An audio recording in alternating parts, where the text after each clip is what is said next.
Do you ever want to capture whatever is happening on your iPad screens? Try the newest feature of screen recording. With your iPad, you can now record whatever you'd like from your iPad screens. The first thing you'll do is to make sure the screen recording button is added to your control center. Go to Settings, scroll down, and tap Control Center. If you scroll all the way down, you'll see screen recording and tap the green add icon next to it. This will automatically add the screen recording feature to your control center, and if you scroll back up, you'll see that it's been added to the control. Now, it's time to record. To start screen recording, open the control center. If you'd like to record the sound or add your own voice over the screen recording, turn on the microphone by holding the screen record button, then tap the microphone button.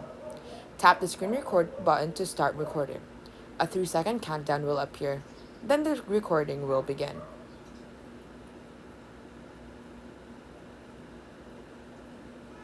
Have you recorded everything you needed?